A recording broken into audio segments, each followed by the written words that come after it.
It takes courage to go against the flow or swim against the tide.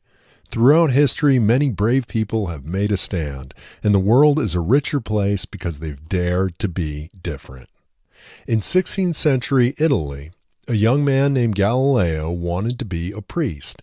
His father told him to study medicine instead. It was a wise choice. Galileo had found his true calling. When he left university, Galileo created a thermoscope. It was the blueprint for the thermometer.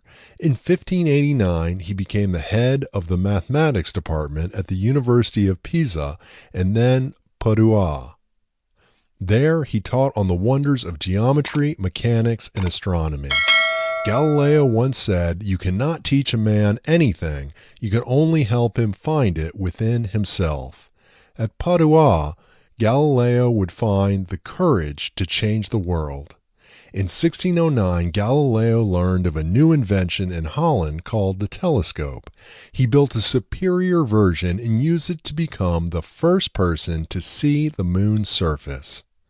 In 1610, he discovered Jupiter's moons and made many other groundbreaking discoveries.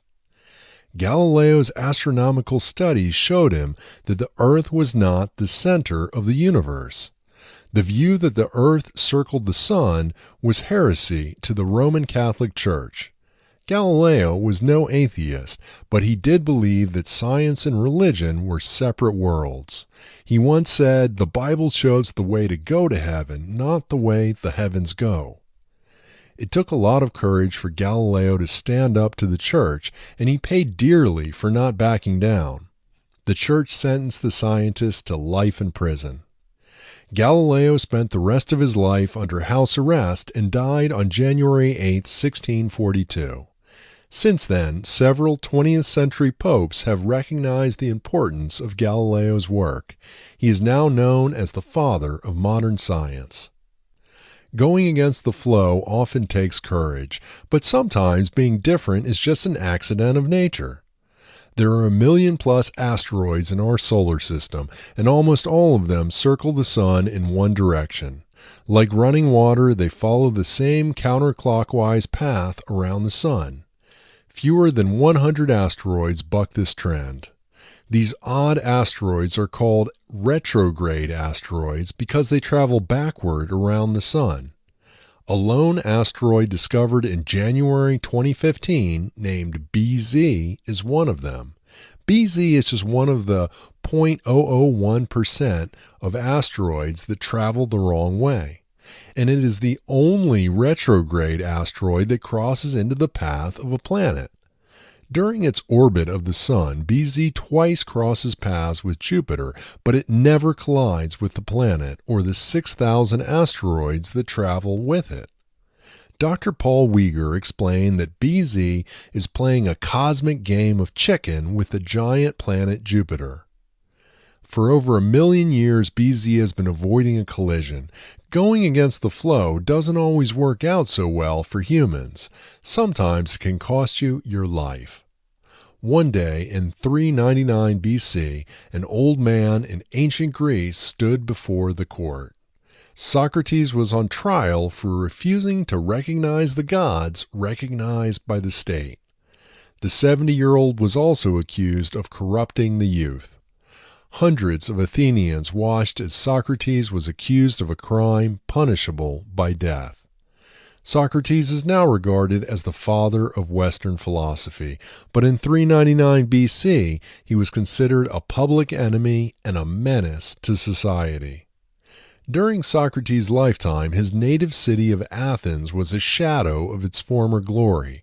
It had suffered a heavy defeat by Sparta in the Peloponnesian War. It was in a period of instability and was very materialistic.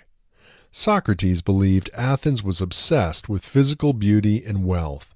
Socrates was short, stubby, had bulging eyes, and a snub nose. He was a far cry from the ideal of Athenian masculinity. The philosopher lived in poverty and believed the mind was far more important than the body. Socrates claimed to know nothing. He believed he was wise because he recognized his own ignorance. Socrates created a debating system which is now called the Socratic method.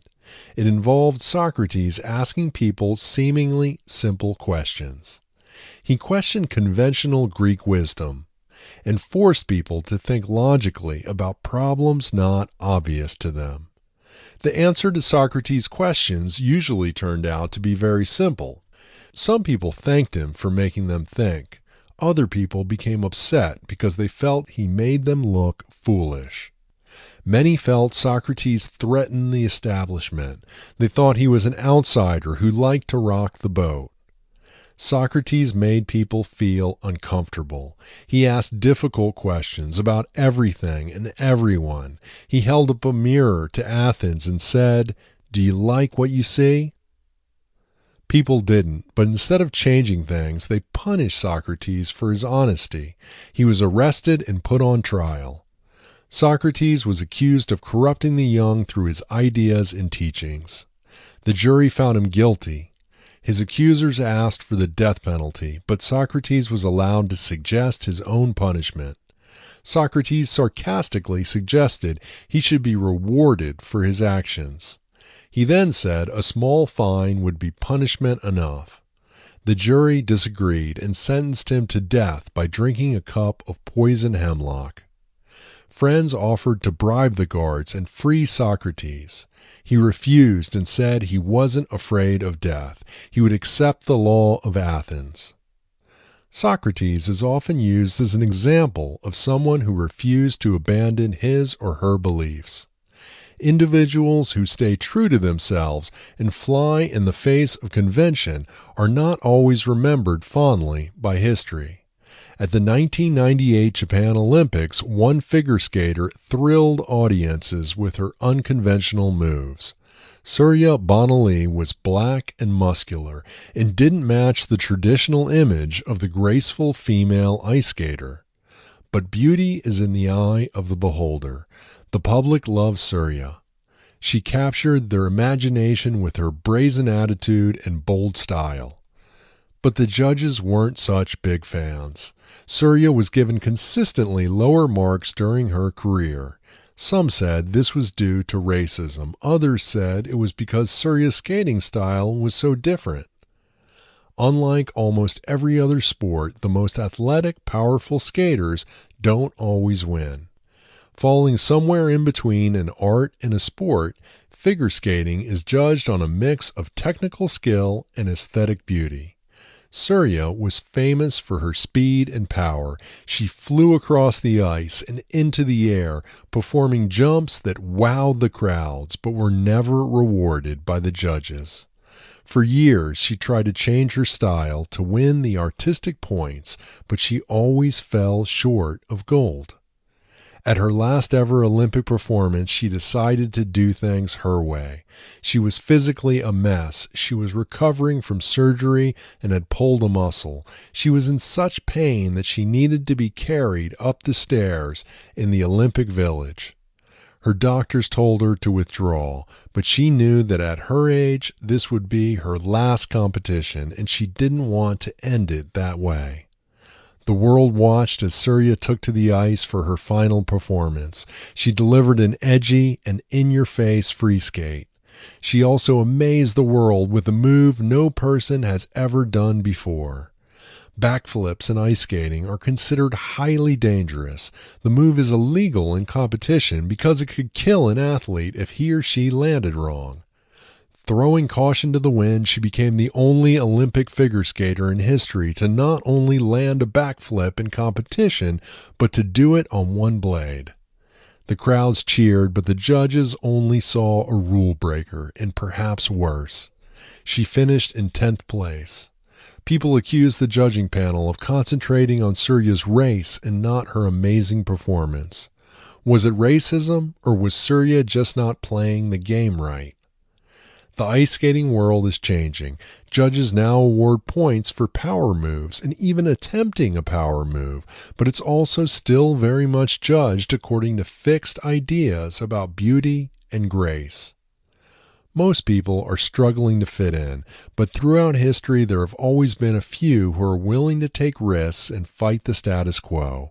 They don't all win the gold, and some are even sent to prison or death.